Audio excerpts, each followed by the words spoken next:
Bonjour. La capsule porte sur les sous-programmes et les compensations d'outils pour la programmation code G et aussi sur VLCode. Pour faire l'exemple, on va usiner un petit bloc carré comme ça ici. Vous voyez le pointillé ici, ça représente le brut. On place le G54 ou l'origine pièce environ 500 millièmes 500 millièmes à l'intérieur du brut. Le sous-programme, comment il fonctionne? En fait, le programme principal vient porter l'outil ici. Puis, il descend au point 1 en se compensant. C'est là qu'on prend sa compensation. Ici, on prend la compensation en allant au point 1. Point 1 ici. Un coup que c'est fait, il rentre dans le sous-programme. Puis le sous-programme, on va voir tantôt comment le faire, mais juste vite, vite, là, le sous-programme, il va aller au point 2 en descendant en Z aussi. Fait qu'il descend de 300 millièmes.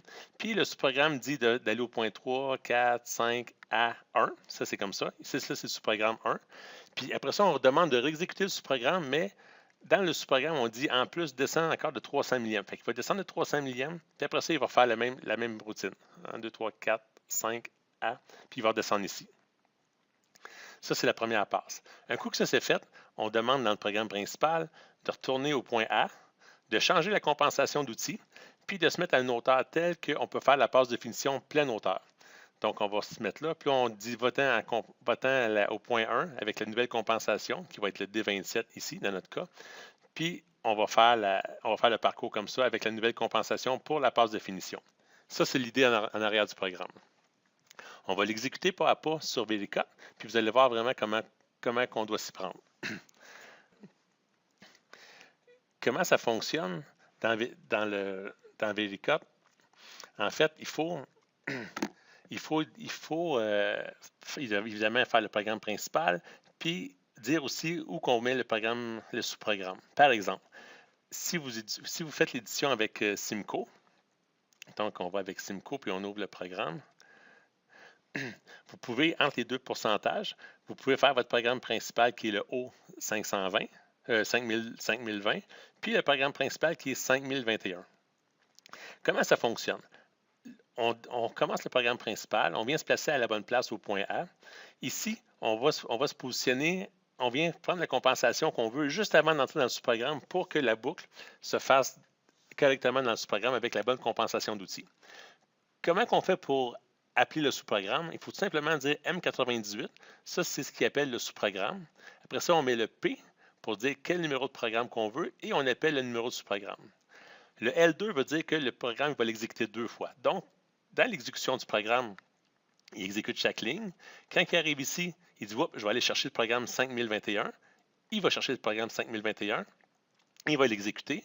Quand il voit M99, ça c'est un peu l'équivalent de M30. M30, c'est pour les programmes principaux. Puis le M99, c'est pour les sous-programmes. Donc, quand il voit M99, ça lui dit je viens de finir mon sous-programme. Je vais retourner d'où j'étais. Puis il dit je l'ai fait une fois, il faut que je la fasse une deuxième fois. Donc, il va retourner ici, il va descendre, il va faire ce programme-là.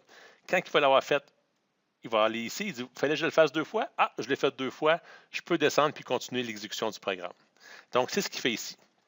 Donc, il arrive au M98, P2021, il s'en vient ici. Ce que ça dit, mets-toi en mode incrémental, va à la position du point 2, mais en descendant de 300 millièmes.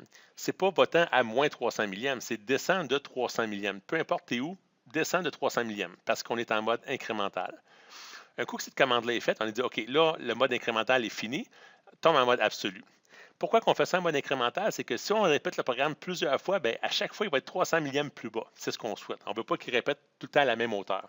Fait que cette ligne-là, ça a juste à descendre de façon incrémentale de 300 millièmes à chaque exécution de programme. Donc, un coup que c'est fait, il passe en mode absolu, puis là, il va au point 3, 4, 5, puis il revient au point 1, comme on avait dit tantôt. Un coup que c'est fait, il s'en vient au point, il continue, il s'en va au point A. Il s'en vient, le point A, c'était le point ici, qui vient, je vais effacer ça, ça va être plus clair un peu, là. Il s'en vient au point A, puis ici, on lui donne une nouvelle compensation d'outils. Fait que là, on dit va-t'en ici avec une nouvelle compensation d'outils, puis rentre dans le sous-programme, puis réexécute le programme au complet.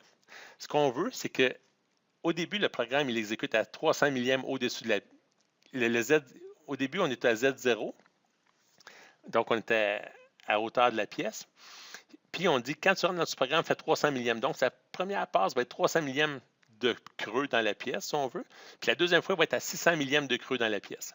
Quand on veut faire la passe finale à pleine profondeur, bien, on souhaite déjà être à 600 millièmes. Donc, quand on va venir au point A, on va déjà se placer à déjà 300 millièmes dans la pièce. Donc, quand on va entrer dans le sous-programme, bien, il va descendre encore de 300 millièmes. Donc, on va tomber à 600 millièmes. Donc, ça, c'est juste pour se positionner pour la passe finale. Donc, un coup qui est là, on donne une nouvelle compensation, puis il va faire l'exécution du programme. Donc, pour faire un sous-programme, ce que ça prend, c'est un M98 pour appeler le programme et le numéro de programme qu'on doit appeler. Il va l'appeler, il l'exécute. Quand il voit le M99, il retourne là. Voyez-vous ici, je n'ai pas marqué de L2 ou L3, peu importe, parce que je veux qu'il exécute juste une fois. J'aurais pu marquer L1, ça aurait fait la même chose, mais si on l'exécute juste une fois, on peut juste rien mettre. Mais ici, il l'a exécuté 2 fois. C'est le principe derrière le programme. Dans VLOOKUP, quand on l'exécute le programme, il faut évidemment mettre le programme, mais aussi il faut lui dire qu'il y a un sous-programme parce que quand il va lire le programme principal, il va aller chercher et il va essayer de trouver le programme principal. Donc, la façon de faire, c'est d'aller dans sous-programme, cliquer sur le bouton de droite, ajouter un programme CN. Là, on a deux choix. C'est soit qu'on mette le même fichier original, comme ça. Fait que quand VLOOKUP va l'ouvrir, il va ouvrir tout ça, mais il va aller chercher ce qu'il a besoin comme programme. C'est la méthode que je préfère parce que quand on fait l'édition du programme, on a tous les sous-programmes, tous les programmes à la même place. Mais on aurait pu aussi, ça serait revenu au même, de dire, je veux séparer le programme, puis je veux juste mettre le 521, qui est le sous-programme, à part. Donc ici, il aurait va lire le sous-programme 5021 plutôt, puis il aurait ouvert lui qui aurait eu juste 5021 et ça aurait fonctionné aussi. Puis si on a plusieurs sous-programmes, on peut en rajouter tant qu'on veut. Mais comme je dis, je trouve ça plus facile de le mettre dans le même sous-programme, dans le même fichier en fait. Fait que dans le même fichier, tu as le programme principal et les sous-programmes. Et ça fonctionne très bien comme ça. Donc, si on exécute le programme, vous allez voir qu'est-ce qui se passe. Le programme est ici. Je vais l'exécuter pas à pas. Là, on va charger l'outil.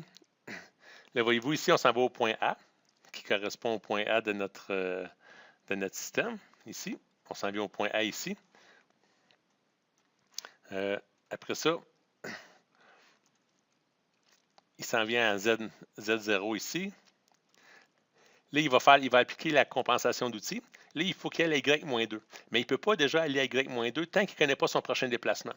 Donc, il tient en tête qu'il faut qu'il usine jusqu'à Y-2. Mais là, il va chercher la prochaine ligne qu'il a besoin. Voyez-vous, ici, il a découvert que plus tard, il va se déplacer à X plus 1. Donc, il a été capable d'exécuter la ligne. Fait qu'il a exécuté la ligne qui est représentée par la flèche jaune, mais il a fallu qu'il aille lire la partie où il y a la flèche verte. C'est ce qu'il a fait.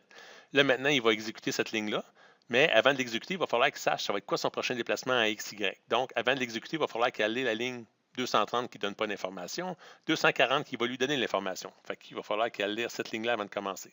Donc, 230, ça ne sert à rien. Oups, il n'a plus les 240, donc il sait quoi faire avec la ligne 220. Et ainsi de suite. Fait que là, il va faire le programme. Il usine avec une compensation de 395 millièmes. Ça, c'est la première compensation qu'on lui a donnée. On dit déplace-toi avec D28 qu'on avait mis à 395. Pour les compensations d'outils, on a chargé l'outil numéro 8, T08. Donc, on peut aller dans Outils standard, puis on regarde à l'outil 8. Puis c'est ici qu'on peut mettre les compensations d'outils. D28, on a mis 395 et D27, qui est la compensation finale de définition, à 375. L'outil a 3/4, donc 750. La valeur qu'on met ici, c'est la valeur du rayon, donc la moitié. Mais pour la passe d'ébauche, on a mis 20 millièmes de plus au rayon, qui va laisser en principe 20 millièmes sur chaque face qui va usiner, donc 40 millièmes au total sur la largeur de la pièce. Mais c'est ici qu'on met l'information qu'on veut. Donc ici, on a dit qu'on mettait 375.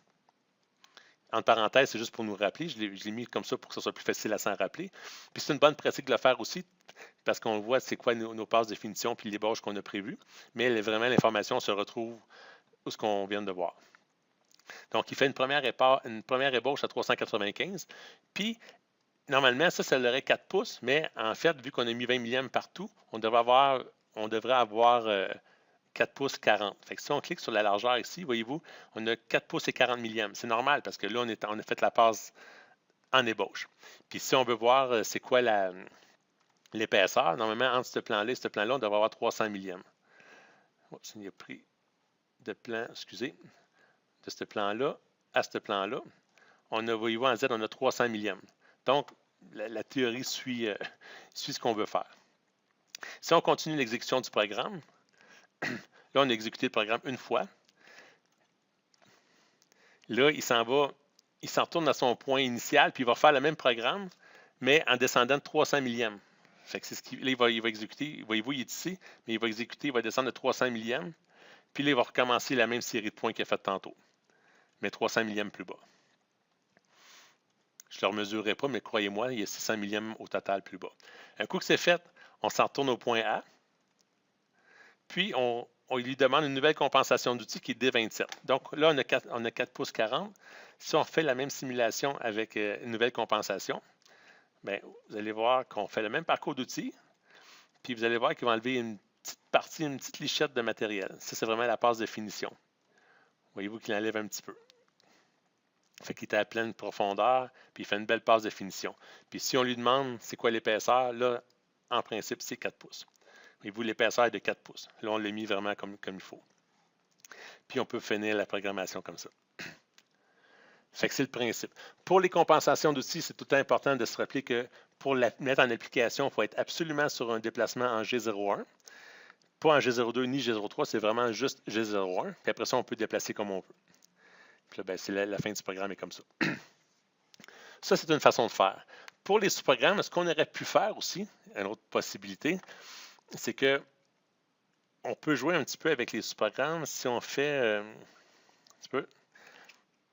Mettons dans le programme principal, on aurait pu dire que la partie 521, c'est la partie pour descendre de 300 millièmes, mais on peut lui dire aussi la partie, tout le contournage qu'on devait faire, toute la partie d'usinage comme ça, on aurait pu le mettre dans un sous-programme qui aurait été à l'intérieur de notre sous-programme. On peut le faire rapidement, là. Donc, on peut dire, par exemple, si le programme O521, c'est la partie de descente, on peut dire, bien là, on peut dire, va dans le sous-programme qu'on va l'appeler, mettons, P5022, par exemple, va l'exécuter une fois, puis finis ton sous-programme, comme ça. Puis là, il faut créer le programme O5022, comme ça. Puis là, quand il va faire ça, au lieu d'exécuter ça tout seul, il va passer par un sous-programme qui va faire ça ici. Puis quand il va avoir fini lui, il va retourner là, puis il va faire ça. Fait que là, ça revient au même, en fait. Fait que on peut l'exécuter comme ça, mais là, la beauté de ça, si on veut, c'est qu'on peut lui dire, ici, quand on disait, on voulait se descendre de 300 millièmes, parce qu'on était déjà, quand on commence ce programme-là, on descend de 300 millièmes, mais on pourrait juste dire, descend pas, mettons qu'on le met entre parenthèses, juste pour ne pas l'effacer, mais le garder en tête. Donc, il peut rester déjà à 600 millièmes à sa hauteur qui était déjà, mais au lieu d'appeler le programme 5022 qui va le faire descendre de 300 millièmes, 5021 qui le fait descendre de 300 millièmes, on appelle le programme 5022. Fait qu'il va aller directement à lui, puis il va faire sa séquence d'usinage. Ça va-tu marcher? Non, il y a le programme ici qu'il faut se placer aussi à Z, à X0 en fait. Fait qu'on pourrait dire, j'aurais dû penser à mon affaire un petit peu. Fait que si on peut juste dire, mettons, va-t'en à X0. Ça, c'est pour compenser ce déplacement-là ici. Ici, on est en incrémental. On était à X-1. Donc, en incrémental, il fallait qu'il se tasse de 1. Mais ici, on est en mode absolu. Fait qu'on va dire va-t'en à 0. Ça revient au même, on revient à la même place. Là. On était ici. On dit tasse-toi de 1 ce côté-là. Ou on dit va-t'en à 0. Ça revient au même en X. Fait qu'on dit la même chose. Fait que là, il va être en bonne position. Puis, il va juste exécuter cette partie-là. Fait que si on le sauvegarde, puis on l'exécute, je peux l'exécuter en mode rapide si on veut. Ça va venir au même projet. Oups, c'est une fois, désolé. On peut l'exécuter comme ça. Fait que là, il va exécuter le programme. On peut le faire accélérer un peu. Puis à la fin, il fait le même programme. Puis donc, on exécute la même chose. Fait que si on le mesure, pour les sceptiques, on peut aller le mesurer, exemple, la distance du plan à plan, qui devrait être de 600 millièmes. Voyez-vous, on est en Z moins 600. Puis ben, l'épaisseur devrait être de 4 pouces aussi. L'épaisseur de 4 pouces. Donc, c'est deux façons de faire. La deuxième façon, c'est qu'on on va dans un sous-programme qui lui appelle un sous-programme. Puis quand lui a fini, il retourne dans son sous-programme numéro 1. Puis après ça, le sous-programme numéro 1 retombe dans le programme principal. Fait que c'est deux façons de faire. Donc, j'espère que ça a été clair. Bonne journée.